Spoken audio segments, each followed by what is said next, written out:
Kita akan mulai pendalaman Alkitab kita dengan tema nyawa ganti nyawa. Kita akan membaca Matius 16 ayat 24 sampai dengan 28. Matius 16 ayat 24 sampai 28. Lalu Yesus berkata kepada murid-muridnya, "Setiap orang yang mau mengikut aku, ia harus menyangkal dirinya, memikul salibnya dan mengikut aku. Karena barang siapa mau menyelamatkan nyawanya, ia akan kehilangan nyawanya. Tetapi barang siapa kehilangan nyawanya karena aku, ia akan memperolehnya. Apa gunanya seorang memperoleh seluruh dunia, tetapi kehilangan nyawanya? Dan apakah yang dapat diberikannya sebagai ganti nyawanya? Sebab anak manusia akan datang dalam kemuliaan Bapanya, diiringi malaikat-malaikatnya. Pada waktu itu ia akan membalas setiap orang menurut perbuatannya. Aku berkata kepadamu, sesungguhnya di antara orang yang hadir di sini, ada yang tidak akan mati sebelum mereka melihat Anak Manusia datang sebagai Raja dalam kerajaannya." Baik, terima kasih. Bapak Ibu, sebelum pembahasan saat ini, pembahasan kita tentang Petrus yang dikatakan iblis oleh Yesus karena memiliki konsep yang berbeda tentang Mesias. Nah, sebetulnya khotbah malam ini masih ada kaitannya dengan Petrus, ya, dengan pola pikir Petrus. Bapak Ibu, setelah Yesus menjelaskan Mesias versinya, Yesus berkata kepada murid-muridnya, "Setiap orang yang mau mengikut aku, ia harus menyangkal dirinya, memikul salibnya, dan mengikut aku." Kata menyangkal di ayat itu berarti melawan dirinya sendiri, atau melawan egonya, atau melawan kesenangannya. Ini berarti sama dengan menyalibkan diri sendiri. Ya. Jadi kalimat Yesus, setiap orang yang mau mengikut aku harus menyangkal dirinya, memikul salibnya, ini sebetulnya memiliki makna yang sama. Memikul salib itu berat, memikul penderitaan. Ya, penderitaan kok dipikul, nah, gitu ya. Menyangkal dirinya tuh berat, menyangkal diri itu melawan dagingnya, melawan egonya, gitu ya. Setiap orang yang mau mengikut Yesus saat itu harus siap kehilangan nyawa. Bukan hanya menyangkal diri, bukan hanya memikul salib, sampai kehilangan nyawa saat pikul salib. Itu maksudnya. Ini berarti Bapak Ibu, ikut Yesus itu bukan sesuatu yang nyaman. Seperti yang dipahami banyak gereja. Ikut Yesus supaya diberkati, ikut Yesus supaya senang, ikut Yesus supaya kaya. Halo, enggak seperti itu. Ikut Yesus itu sama dengan menyangkal diri, ikut Yesus sama dengan memikul salib, ikut Yesus sama dengan menyalibkan diri sendiri. Bahkan dikatakan sampai siap kehilangan nyawa. Ini dalam arti sebenarnya Bapak Ibu, nyawa itu nyawa, hidup kita ini loh nyawa. Sampai kehilangan hidup, sampai mati. Ya, bukan cuman kesenangan, tapi benar-benar mati secara harafiah. Ya, bukan sekedar kebahagiaan hidup. Mengikut Yesus berarti hidup yang dipersembahkan, mati yang dikorbankan demi karya keselamatan Allah untuk orang lain. Itu hidup Kristen. Jadi kalau zaman sekarang gereja-gereja mengajarkan ikut Yesus cari senang, cari bahagia, cari damai sejahtera, itu salah. Ikut Yesus itu cari masalah demi hidup yang akan datang, bukan hidup yang di sini. Hidup yang di sini kita harus persembahkan supaya dapat hidup yang akan datang. Itu maksudnya. Jadi kalau hidup di sini diajarkan untuk cari berkat, cari penghidupan, sudah salah. Cari kesenangan, cari kemakmuran, sudah salah Bapak Ibu. Bapak Ibu, fokus hidup Kristen bukan pada dirinya.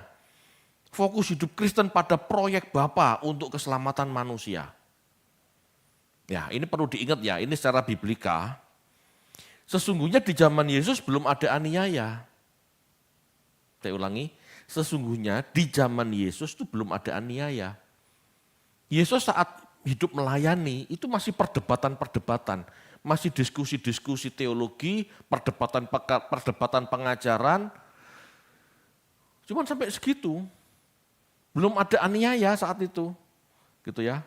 Jadi pada saat Yesus ngomong seperti ini sebetulnya untuk mempersiapkan murid-muridnya di kemudian hari, di mana Yesus sudah memprediksi akan adanya aniaya.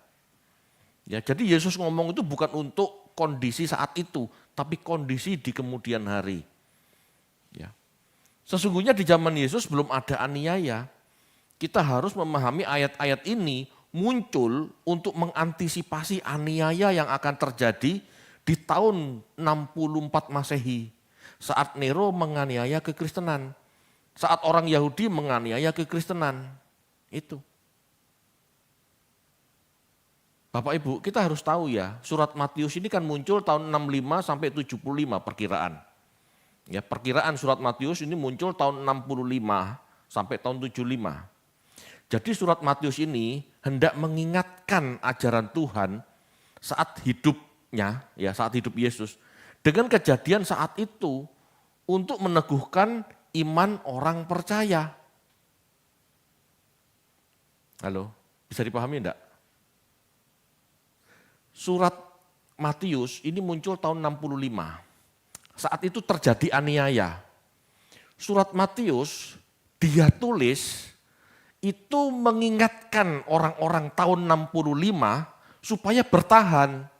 Dulu Tuhanku, guruku pernah mengajar, siap untuk menerima penderitaan, siap untuk memikul salib, bahkan siap kehilangan nyawa. Kalau saat ini kamu lagi dianiaya Roma, dianiaya orang Yahudi, siap.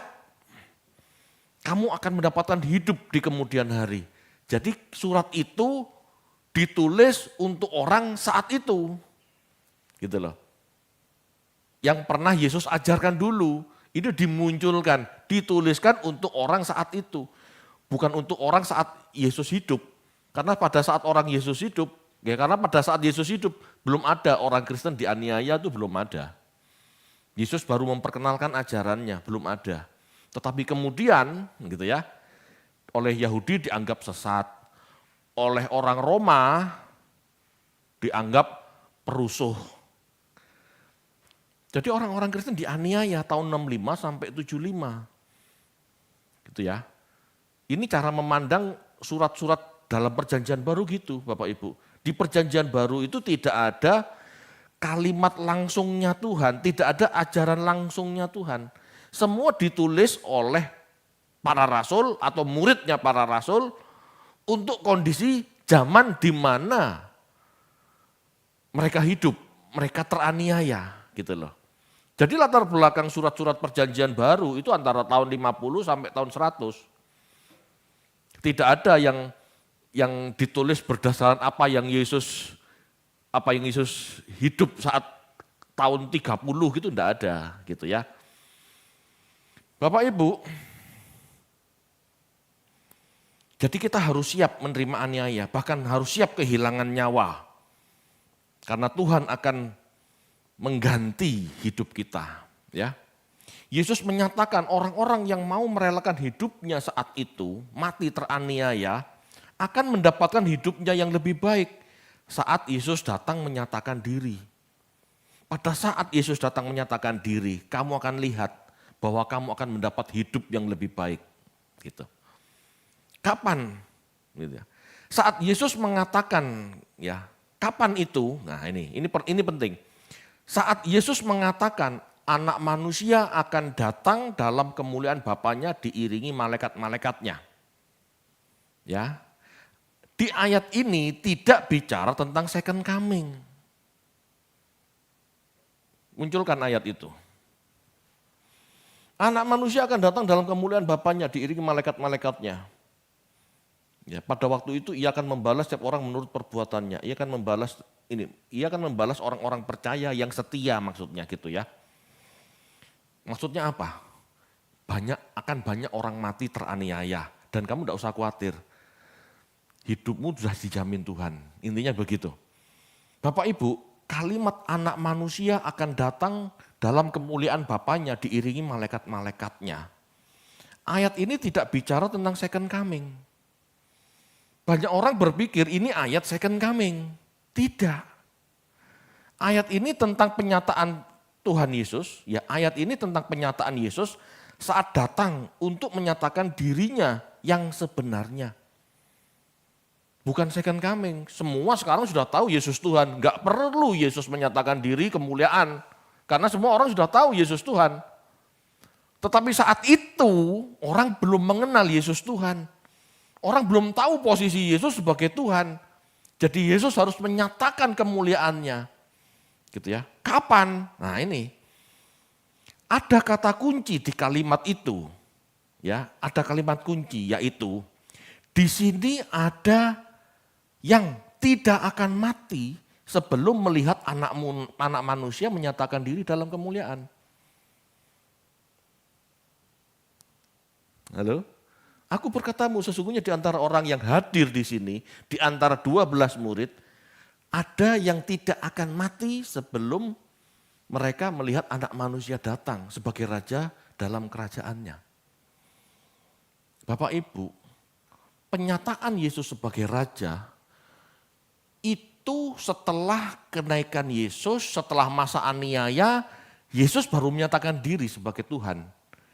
Jadi konsep Yesus Tuhan, Yesus Raja semesta alam, itu disimpulkan di akhir abad pertama. Di awal mereka belum mengenal. Di akhir abad pertama setelah surat-surat ini lengkap baru mereka punya kesimpulan Yesus Raja semesta alam. Dan itu dinyatakan melalui penglihatan. Ya. Di sini kata kunci ada di kalimat di sini ada yang tidak akan mati sebelum mereka melihat anak manusia. Ini merujuk pada salah satu muridnya yaitu Yohanes yang tidak ikut mati pada saat aniaya di pertengahan abad pertama. Ini merujuk pada Yohanes. Ini dijelaskan dan digenapi dalam surat Yohanes. Kalau Yesus pernah ngomong seperti itu, maka Rasul Yohanes berhak menjawab. Ini loh maksudnya. Ya, paham ya maksudnya? Yesus pernah ngomong di sini nggak akan ada yang tidak mati. Maka yang tidak mati berhak menuliskan pernyataan. Paham maksudnya? Nah itu, kita lihat Wahyu 1 ayat 7 sampai 10. Silakan dibaca. Wahyu 1 ayat 7 sampai 10. Lihatlah, ia datang dengan awan-awan dan setiap mata akan melihat dia. Juga mereka yang telah menikam dia. Dan semua bangsa di bumi akan meratapi dia. Ya, amin. Aku adalah Alfa dan Omega, firman Tuhan Allah yang ada dan yang sudah ada dan yang akan datang yang maha kuasa. Aku, Yohanes, saudara dan sekutumu dalam kesusahan, dalam kerajaan dan dalam ketekunan menantikan Yesus berada di pulau yang bernama Patmos oleh karena firman Allah dan kesaksian yang diberikan oleh Yesus. Pada hari Tuhan aku dikuasai oleh Roh dan aku mendengar dari belakangku suatu suara yang nyaring seperti bunyi sangkakala. Ya, jadi Bapak Ibu, pada saat aniaya, gitu ya, orang-orang itu bertahan dalam kebingungan. Aku mempertahankan iman buat Yesus siapa? Gitu ya. Aku mempertahankan imanku ikut Yesus itu sebagai apa? Sebagai nabi, sebagai Tuhan, atau sebagai apa? Gitu loh. Nah, Yesus akan menjawab, Tuhan akan menjawab.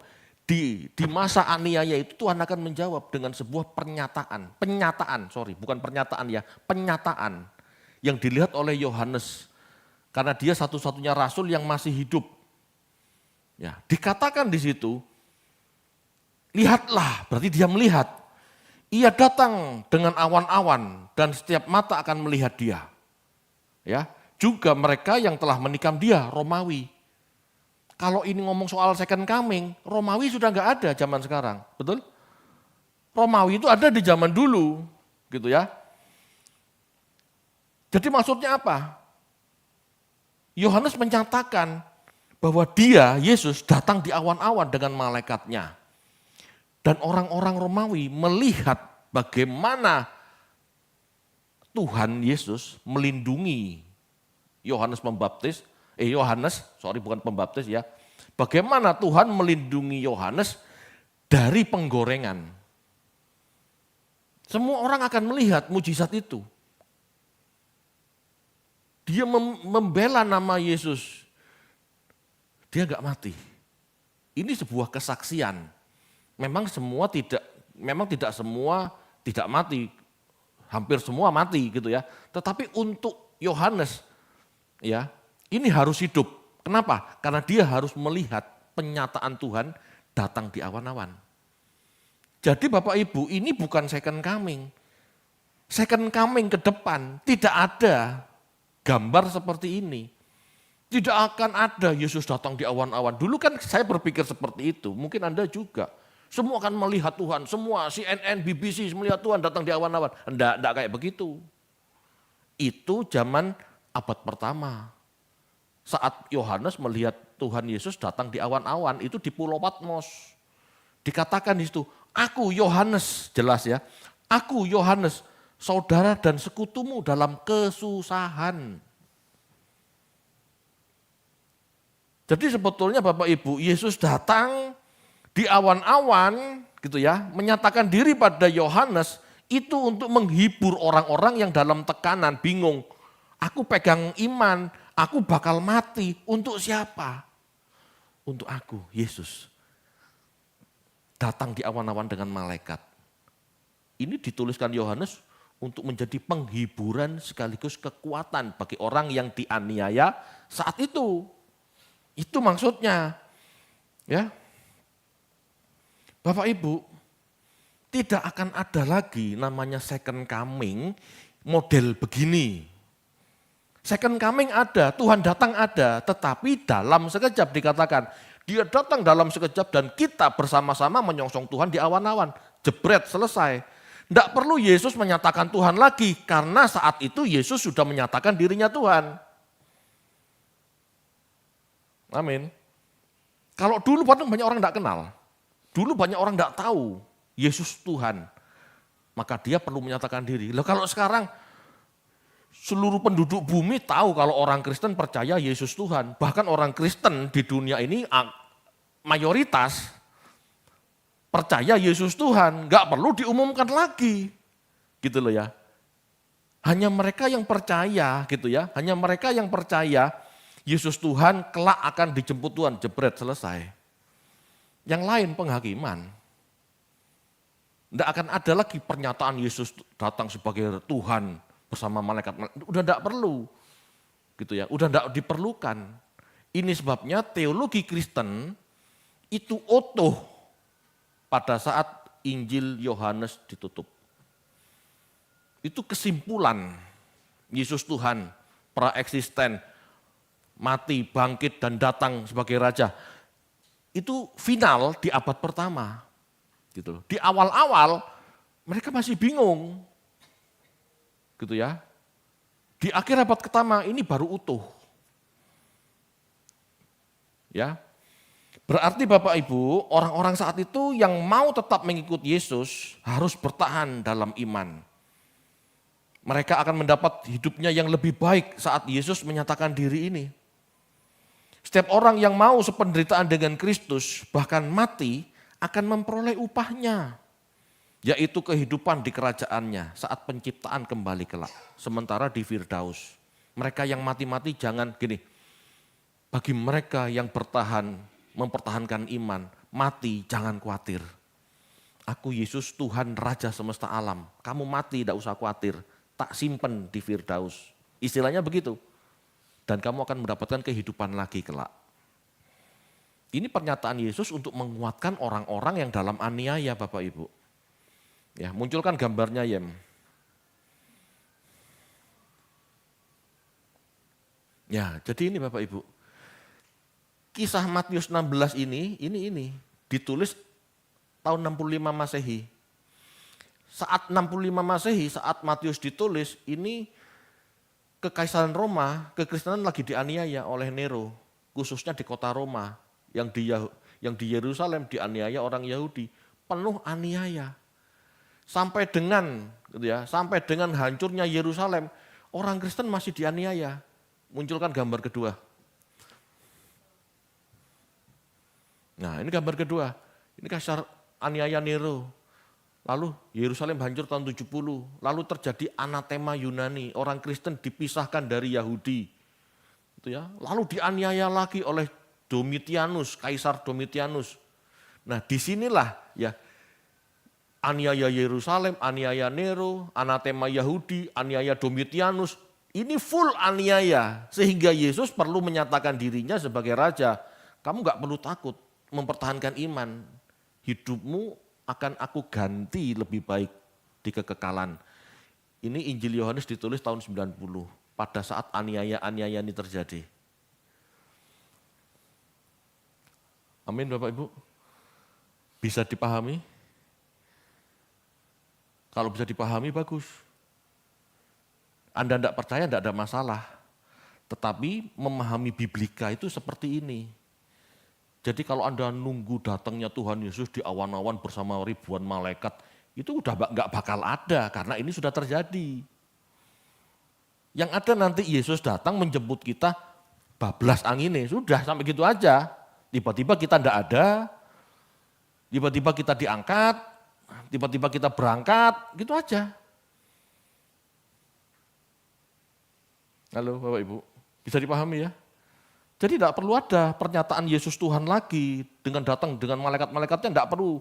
Kenapa? Ya 2000 tahun ini sudah tahu kalau orang Kristen percaya Yesus itu Tuhan dan Juru Selamat. Oke, ini adalah penjelasan dari Matius 16 ya ayat 24 sampai dengan 28. Pesan pentingnya Bapak Ibu, pesan pentingnya. Apakah yang dijanjikan Tuhan Yesus saat itu masih berlaku sampai saat ini? Ya, meskipun kita tidak lagi mengalami aniaya fisik, tetapi kita mengalami aniaya mental. Kita bagi orang dunia ini dianggap aneh, karena mau menderita, rela menderita bagi Tuhan, rela menderita bagi sesama, dianggap bodoh. Gitu ya. Relakah kita kehilangan kesenangan diri kita? Relakah kita kesenangan ego kita demi proyek Tuhan? Bapak Ibu, ini yang jadi masalah. Karena kebanyakan orang Kristen tidak mau ikut dalam proyek Tuhan ini. Bahkan dengan sadar mereka menolak penderitaan. Betul enggak? Coba tanyakan ke orang Kristen, teman Anda, yang bukan kelas ini ya, tanyakan. Wah, kamu siap menderita bagi Tuhan. Langsung dijawab sama dia, tolak dalam nama Yesus. Betul? Betul enggak? Itu terjadi loh. Wah, kamu rela membujang demi nama Yesus. Wah, tolak dalam nama Yesus, aku masih mau kawin. Loh, ini kan cuma guyon-guyon sebetulnya. Guyon-guyon kok penolakan seperti itu ya. Sebetulnya ya kalau memang kehendak Tuhan aku siap. Kan begitu. Tapi aku masih kepingin menikah. Oke aja enggak apa-apa. Tetapi kalau Tuhan mengizinkan aku untuk tidak menikah, ya aku siap. Ini kan enggak, belum apa-apa ditolak. Ya. Banyak orang Kristen tidak mau ikut dalam proyek ini. Dengan sadar menolak penderitaan. Ya. Waktunya menabur, tidak mau menabur. Waktunya menolong, tidak mau menolong. Cuek. Gitu ya. Banyak yang seperti itu.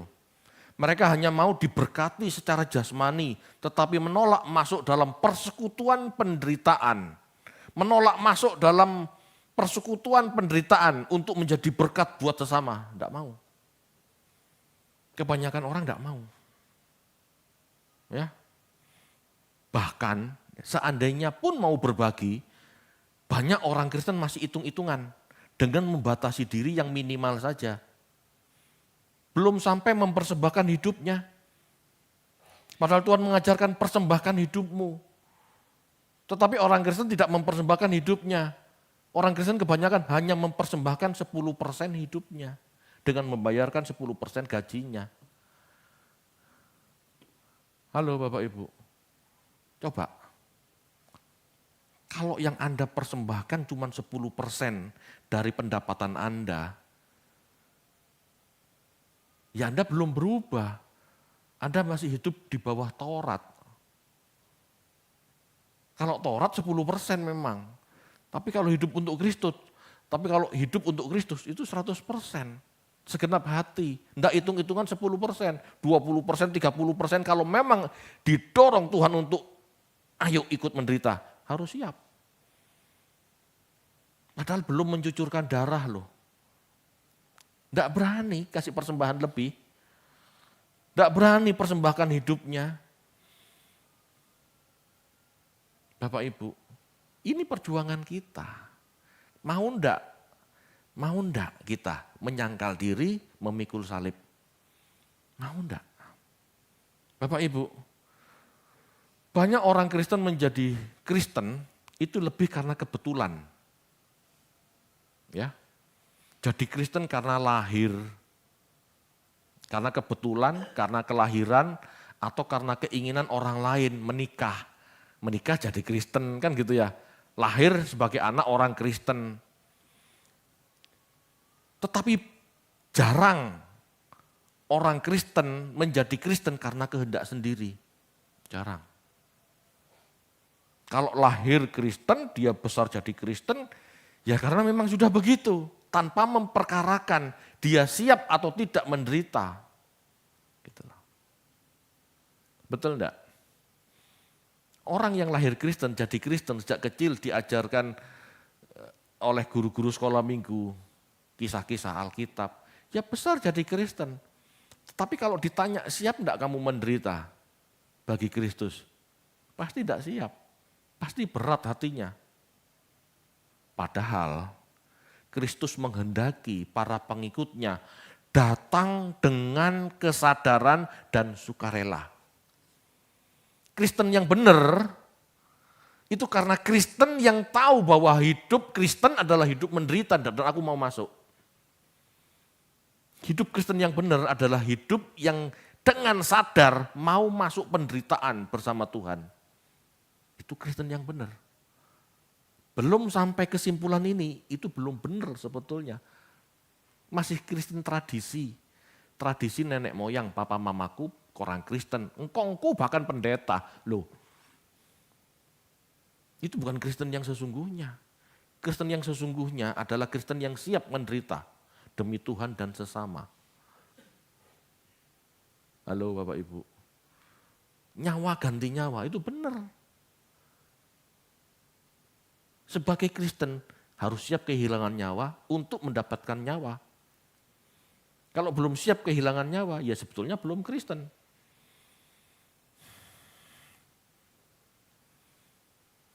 Rela kehilangan nyawa itu nekat Bapak Ibu. Betul, nekat. Melayani Tuhan apapun keadaannya. Bahkan melayani Tuhan saat tidak ada uang sama sekali. Berangkat keluar kota. Siap enggak? Wah kelak di sana gimana? Masih enak zaman sekarang ya. Seperti saya diundang ke Makassar, itu dibiayai, ya dibelikan uang tiket. Meskipun nggak ada uang saku, tapi uang tiket sampai ke sana. Saya pasti makan, di sana pasti dijamu. Loh sudah enak. Kalau zaman dulu kan nggak ada begini. Kita baca yuk, Mazmur 110 ayat 3. Sebetulnya Mazmur 110 ayat 1 sampai 4 ini adalah ayat-ayat mesianik sebetulnya. Kita baca ayat 3-nya. Mazmur 110 ayat 3, pada hari tentaramu bangsamu merelakan diri untuk maju, dengan berhiaskan kekudusan. Dari kandungan fajar tampil bagimu keremajaanmu seperti embun. Ya, kita baca ayat 1 sampai 4 juga udah supaya jelas ini ayat mesianik. Mazmur 110 ayat 1 sampai 4. Mazmur Daud, demikianlah firman Tuhan kepada Tuanku. Duduklah di sebelah kananku sampai kubuat musuh-musuhmu menjadi tumpuan kakimu. Tongkat kekuatanmu akan diulurkan Tuhan dari Sion, memerintahlah di antara musuhmu.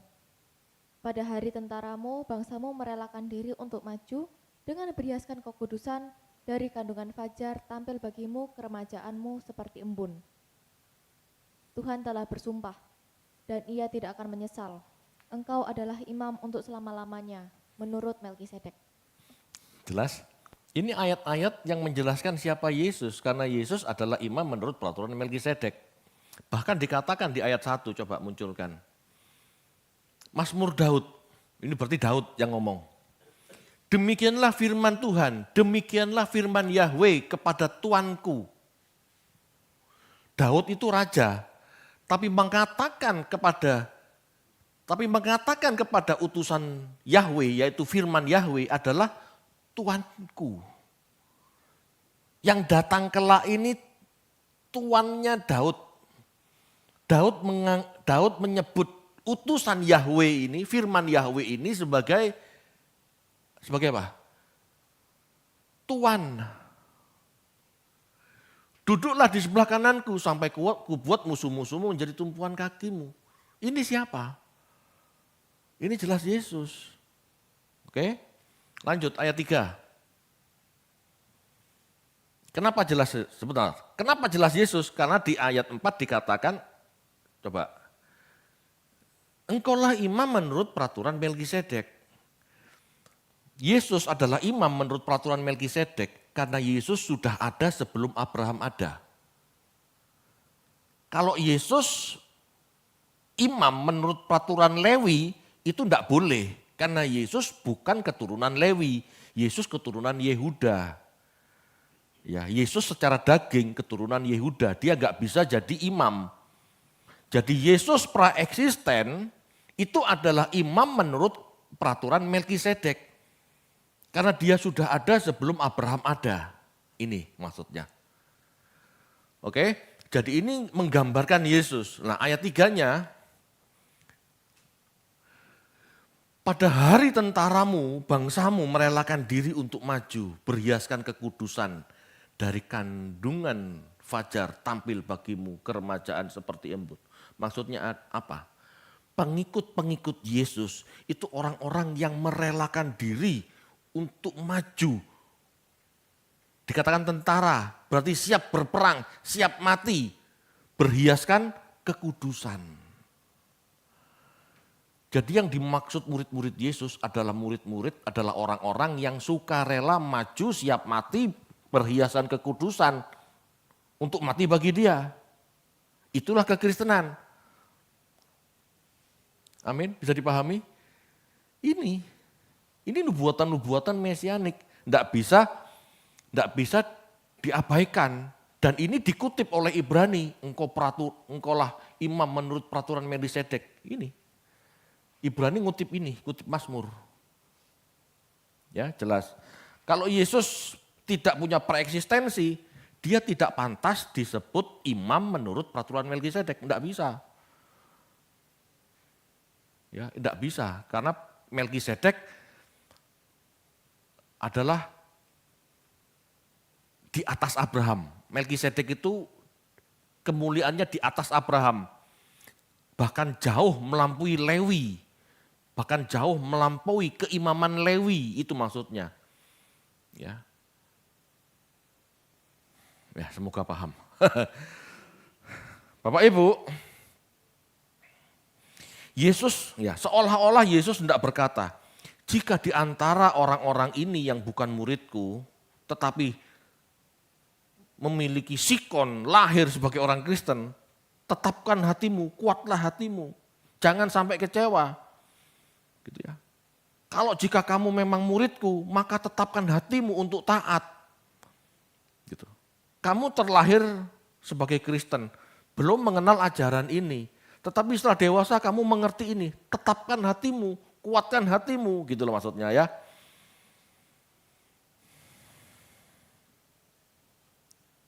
Tuhan Yesus pernah mengatakan, ya, hitunglah anggaranmu. Maksudnya apa? Kalau kamu ikut aku, Yesus Raja, siaplah menderita, siapkan anggaranmu, siapkan hatimu. Mampu enggak kamu masuk dalam penderitaan yang sama? Kalau enggak, kamu bukan milik Kristus. Bapak Ibu, sebelumnya Petrus sudah menegur Yesus untuk menyayangkan dirinya, ya. Kita tahu dalam kisah yang sebelumnya, Petrus itu menolak Yesus untuk mati di salib. Karena konsepnya Petrus, Mesias harus menang. Mesias harus jadi raja, enak-enak, nyaman-nyaman, berkuasa di bumi. Betul ya? Tapi Kristus memberitahu murid-murid itu semua, karena mereka harus sangat menjauhi sikap menyayangkan diri. Ngerti tidak maksudnya? Petrus dengan konsep Mesiasnya, gak boleh Mesias mati menderita. Mesias itu harus menang, harus menyenangkan dirinya karena dia akan hidup berkuasa. Yesus ngomong, tidak seperti itu. Ya, Yesus mengatakan kepada 12 muridnya, aku Mesias yang harus mati di salib. Kamu murid-murid Mesias, kamu juga harus siap memikul salib dan mati. Wah, ya. Jadi apakah teologi Kristen teologi penderitaan? Sebetulnya iya.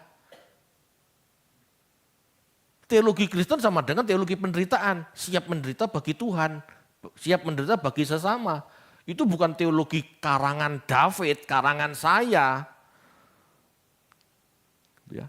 Itu teologi Kristen yang sebenarnya seperti itu. Sebagai murid kita harus mengikut Kristus. Karena kelahirannya, karena kehidupannya, dan kematiannya. Semua merupakan tindakan penyangkalan diri. Dia lahir di kandang. Itu bentuk penyangkalan diri. Dia hidup menjadi hamba. Itu penyangkalan diri. Dia naik ke salib, itu bentuk penyangkalan diri. Seluruh hidup Yesus penyangkalan diri, bagaimana kita? Kalau kita sebagai orang Kristen mau menang-menangan, tidak mau ngalah, tidak mau menyangkal diri, tidak mau mengalahkan ego kita, ya kita bukan murid Kristus. Kalau kita tidak siap kehilangan nyawa, ya jangan berharap Anda dapat nyawa, kita dapat nyawa, tidak benar. Ya, kita buka yuk. Filipi 2 ayat 7 sampai 8.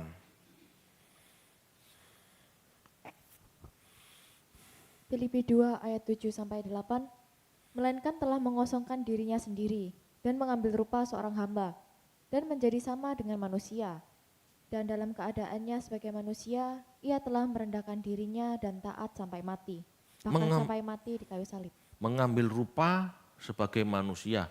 Berarti sebelumnya dia bukan manusia. Dia anak Allah yang berkuasa, rela menjadi manusia, bahkan dalam rupa hamba. Dia nggak perlu mempertahankan keilahiannya, dia nggak perlu mempertahankan kemuliaannya, dia rela menghamba.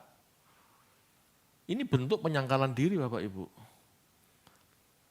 Kalau kita murid-muridnya tidak bisa menyangkali diri kita, sedikit-sedikit tersinggung, merasa terhina, Yesus kurang terhina bagaimana? Dia rela jadi manusia, dia rela jadi hamba. Bapak Ibu, penyangkalan diri memang merupakan pelajaran sulit dan keras. Dan bertentangan dengan watak, daging, dan darah. Ya. Penyangkalan diri ini bertentangan dengan sifat daging kita. Namun tindakan ini tidak lebih dari apa yang telah diajarkan oleh Tuhan, oleh guru kita, untuk kita kerjakan. Ini demi keselamatan kita sendiri sebetulnya. Demi kita kembali ke rumah Bapa. Kenapa? Hanya yang sifatnya sama yang kembali kepada Bapa. Bapa itu menyalurkan berkat tanpa ingin kembali. Bapa itu memberi hujan matahari kepada orang berdosa maupun orang benar. Tanpa minta disembah. Meskipun seharusnya memang kita menyembah. Tetapi Bapak pernah enggak ada suara di langit, hai manusia sembahlah aku, ada? Enggak ada. Kita sendiri yang harus mengerti menyembah dia. Tapi maksudnya begini loh, hanya orang yang punya sifat sama seperti Allah, memberi tidak berharap kembali, itu yang akan kembali kepada Bapa. Hanya orang dengan sifat Allah, rela menjadi anggur tercurah, roti terpecah, itu yang kembali kepada Bapa. Yang tidak bisa mengasihi sesama manusia, tidak akan kembali kepada Bapa. Ya, ajaran Tuhan itu kasih. Hukum yang utama, kasihlah Tuhan Allahmu. Hukum yang kedua, yang sama dengan yang pertama, kasihlah sesamamu manusia. Jadi Tuhan melihat Bapak Ibu, bukti kasih kita kepada Allah adalah kita mengasihi manusia. Kalau kita tidak bisa mengasihi sesama manusia, omong kosong dikatakan mengasihi Allah, tidak mungkin. Karena ayatnya jelas. Yang nomor dua, yang sama dengan yang pertama, itu sama. Ya. Cara kita mengasihi Allah adalah mengasihi ciptaannya. Itu membuktikan kita percaya Allah, kita mengasihi Allah. Gitu loh. Bapak Ibu, kita tidak boleh bersandar pada pengertian sendiri. Oh, ikut Tuhan Yesus ini begini, ibadah dalam seminggu 2 kali, PA harus ikut, minggu harus ikut. Loh, bukan. Ya. Dalam ikut Tuhan, kita harus ikut ajaran Tuhan. Dalam ikut Tuhan, kita harus ikut bagaimana caranya berbakti pada Tuhan. Kasihi sesamamu, siaplah menderita buat sesamamu. Itu cara mengasihi Allah, cara berbakti itu seperti itu. Kita tidak boleh bersandar pada pengertian sendiri, apalagi pakai pengertian-pengertian agamawi. Apalagi sampai mencari kepentingan sendiri. Beribadah tujuannya dapat berkat, itu sudah kacau Bapak Ibu. Ya, Bapak Ibu, salib Tuhan itu seharusnya membuat kita bersedia menerima segala kesukaran kita. Ya, tidak usah takut dengan penderitaan. Salib, simbol penderitaan, seharusnya membuat kita sadar sikap ini sama dengan Dia yang juga menanggung kesukaran demi keselamatan kita kan. Kalau Yesus telah memberi contoh siap menderita demi keselamatan kita, ya kita harus ikut teladannya menderita bagi keselamatan orang lain. Bapak Ibu, Tuhan telah mengajarkan lebih dulu. Mau enggak kita ikut? Kalau mau ikut, itulah Kristen yang sesungguhnya.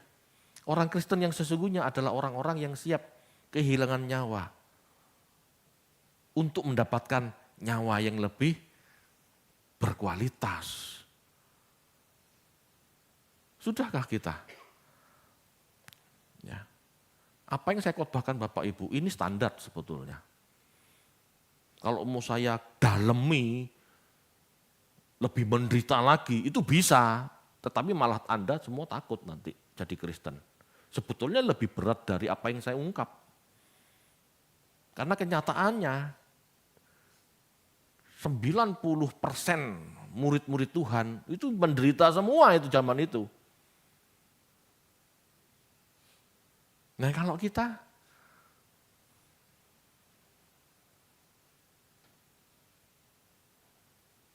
tersinggung, kehilangan perasaan, kehilangan uang, kehilangan waktu, tidak mau, nah terus mau gimana? Hidup Kristen adalah hidup yang mau berkorban buat sesama. Demi keselamatannya. Bukan demi kita dapat untung loh, demi keselamatannya. Demi Bapak disenangkan, karena Bapak ingin semua orang diselamatkan. Itu loh, mau enggak? Amin Bapak Ibu.